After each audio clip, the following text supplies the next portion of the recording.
আপনি তারেক রহমান সাহেবের আজকে যে প্রেস কনফারেন্স, সেখান থেকে আপনার জন্য মূল টেক অ্যাওয়ে কি, মূল বার্তাটা উনি আসলে দেশের মানুষকে, সারা বিশ্বকে কি দিতে চেয়েছেন?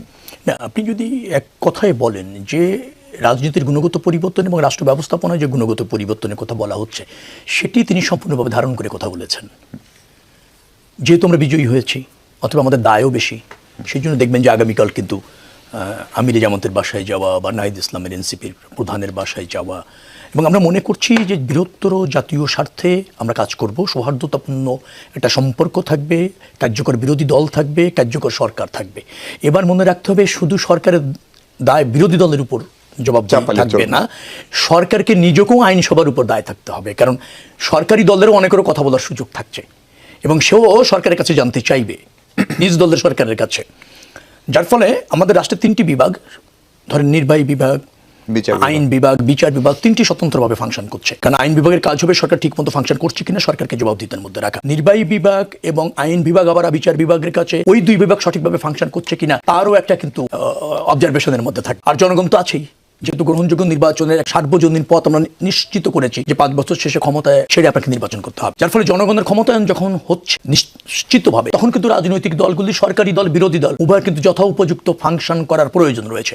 বিরোধী দল মানে শুধু বিরোধিতা করলেই হবে না, বিরোধী দলেরও দায়িত্ব রয়েছে। এবং কিভাবে আপনি বিরোধিতা করছেন, আপনার বিরোধিতা কি শুধুমাত্র রাজনৈতিক স্বার্থে নাকি বৃহত্তর জনগণের সাথে, রাষ্ট্রের স্বার্থে, সেটাও কিন্তু এখানে বিবেচনার বিষয় থাকবে। অর্থাৎ বিরোধী দলকেও কিন্তু সফল হতে হবে বিরোধী দল হিসেবে, সরকারকে তো সফল হতেই হবে। তো আমরা চাইবো যেটা, যে একটা কার্যকর পার্লামেন্ট, গণতন্ত্র, স্বাধীনতা, সার্বভৌমত্ব, জনগণের বৃহত্তর স্বার্থ, সে ব্যাপারে রাজনৈতিক দলগুলি কনসার্ন থাকবে এবং সেটা উত্তরোত্তর সমৃদ্ধ করবার জন্য দেশ এবং জনগণকে যার যার অবস্থান থেকে একটা জোরালো ভূমিকা থাকবে, দায়িত্বশীল ভূমিকা থাকবে। সেই বার্তাটা তিনি দিতে সক্ষম হয়েছেন। জনাব আলম, উনি সম্ভবত সবচেয়ে বেশি জোর দিয়েছেন শান্তি শৃঙ্খলা বজায় রাখার উপর, আইনের শাসন ফেরানোর উপর, সুশাসনের কথা বলেছেন। উনি স্পষ্ট করে বলেছেন যে দুর্বলের উপর আক্রমণ করা যাবে না। আমাদের এখানে এবার ভোটের দিন সেই অর্থে সহিংসতা হয়নি বললেই চলে, এমনকি ভোটের ফলাফলের রাতেও এরকম সহিংসতা দেখেন, কিন্তু পরে বেশ কিছু সহিংসতার কথা ব্যারিস্টার নজিব একটু আগে বলছিলেন। জামাত বলছে যে অন্তত 4 জন নিহত হয়েছেন। ফলে আমি যদি ধরে নিই যারা নিহত হয়েছেন তারা রাজনৈতিকভাবে কম ভোট পেয়েছেন, বা তারা দুর্বল, বা তারা ধরেন মানে ধর্মীয়ভাবে মূল কি বলে ইসলাম ধর্মের অনুসারী না, অথবা তারা নারী, অথবা তারা পাহাড়ের মানুষ, দুর্বলের উপর আক্রমণ হবে না। তারেক রহমানের যে বার্তা উনি আন্তর্জাতিক গণমাধ্যম বা সারা পৃথিবীকে দিলেন, এবং তার বিপরীতে ডক্টর নজিব যে পরিসংখ্যান দিচ্ছেন অন্তত 4 জন নিহতের ঘটনা, আপনি সংখ্যা অনুপাত তুলনা করলে এটাকে কম প্রমাণ করতে পারবেন এবং এটা যে কোনো সময়ের চাইতে কম খারাপ। কিন্তু একটি মৃত্যু কি প্রত্যাশিত? এবং এখানে বিএনপির কাছে মানুষের যে পাহাড় সম প্রত্যাশা, সেইটা খানিকটা মানে আপনার হতাশায় পরিণত হতে পারে কিনা? না, একটা মৃত্যু কাম্য নয়, কোনো সংঘাতই, কিন্তু সব সংঘাতকে রাজনৈতিকভাবে বিবেচনা করাটাও একটা অন্য ব্যাপার। কারণ একবার একটা নির্বাচন হয়ে যাওয়ার পর যে সংঘাতগুলি বিচ্ছিন্নভাবে হয়েছে, প্রার্থী সমর্থক অথবা বংশগত অথবা আধিপত্য বিস্তার, এটা একটা জিনিস আছে অনাকাঙ্ক্ষিত। ডেফিনেটলি যারা করেছে তাদের বিচারের আওতায় আনতে হবে। বিএনপি এখনো সরকার গঠন করেনি, ডেফিনেটলি এই সরকারেরও দায়িত্ব রয়েছে সেটা তদন্ত করে এখনই ব্যবস্থা নেওয়ার, এবং তার প্রতি আমাদের পূর্ণ সমর্থন রয়েছে। নিশ্চয়ই বিএনপি সরকার গঠন করলে এটার উপযুক্ত তদন্ত করবে।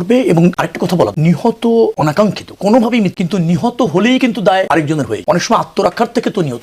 আমি আক্রান্ত শিকার হয়েছি, আক্রমণের জন্য দায় ধরেন আপনারই ছিল, কিন্তু আপনি আক্রমণ করার পর হয়তো পাল্টা আক্রমণ আপনি নিহত হয়ে, এরকম কিন্তু হয়। সেই জায়গাগুলি মানে রাজনৈতিকভাবে না দেখে ঘটনার সত্যতা যাচাই করে তদন্ত সাপেক্ষে আইনের আওতায় আনা দরকার আছে। এত বড় দেশ, এত রাজনৈতিক উত্তেজনা, তার মধ্যে একটা নির্বাচন শেষ হয়েছে, কোনো কোনো জায়গায় কিছু ঘটনা ঘটেছে এরকম, কিন্তু যেভাবে বর্ণনা করা হচ্ছে জামাত ইসলামের পক্ষ থেকে, আমি যতটুকু জানি সেভাবে ঠিক না। আমাদের আরেকটা জিনিস করতে হবে, সেটা হচ্ছে যে ঘটনার বস্তুনিষ্ঠতা যাচাই করেই ব্যবস্থা নেওয়ার ব্যাপারে যদি আমরা সব দল মনোযোগী হই, তাহলে এই সংঘাত কিন্তু কমবে। কিন্তু আমরা যদি আবার রাজনৈতিকভাবে খালি দায় চাপানোর চেষ্টা করি যে আমরা নিহত হয়েছি দায় অন্য দলের, অথবা অমক নিহত হয়েছে দায় অন্য দলের, তখন কিন্তু বিচারের বাণী নিবৃত্তে কাঁদে। আমি সেই জায়গায় যেতে চাইছি।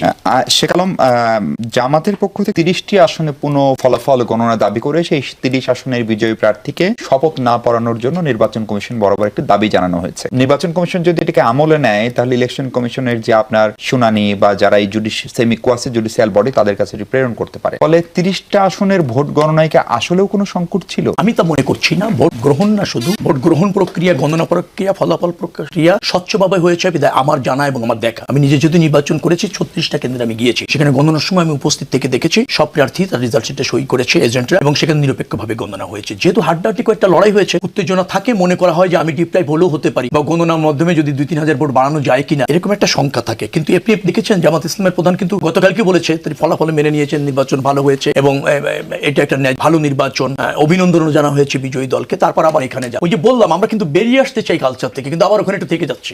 মানে ক্ষমতার অংশ হওয়া বা নিজের আধিপত্য বা নিজের পরাজয়টাকে অন্য কোনো এক্সকিউজ দিয়ে বিতর্কিত করা যায় কিনা, অথবা দলের অন্যদেরকে মেসেজ দেওয়া যায় কিনা চাঙ্গাটার জন্য অথবা দলের সাথে থাকার জন্য ব্যর্থতার দায় নিতে না চাওয়া, এই কালচার থাকার থেকে এই বক্তব্য মনে করে যে জামাত ইসলাম সম্পূর্ণ বিরত আসতে পারে। তারপর আমি বলি যে যেহেতু তারা সন্দেহ করে, তারা এই দাবি করতেই পারে, রাজনৈতিক দল হিসেবে এই দাবি করা খুব অযৌক্তিক বা অন্যায্য দাবি বিএনপিও কেউ চেয়েছে, ধরেন ঢাকার আমিনুল না, আচ্ছা আমাদেরও আছে মানে কি যেখানে যেখানে কন্টেস্টে যে হেরেছে সেই প্রার্থী মনে করতে চায় না, মেনে নিতে চায় না যে এই কয়টা ভোটে হারার তো কথা না। আচ্ছা দেখি একটা চেষ্টা করে পুনর্গণনা হলে কিছু হয় কিনা, এই অবুঝ মনকে আপনি সান্ত্বনা দেবেন। আলটিমেটলি নির্বাচন কমিশন যদি দায়িত্ব পালন যেভাবে করেছে, ডেফিনেটলি আস্থা রাখাটাই শ্রেয়।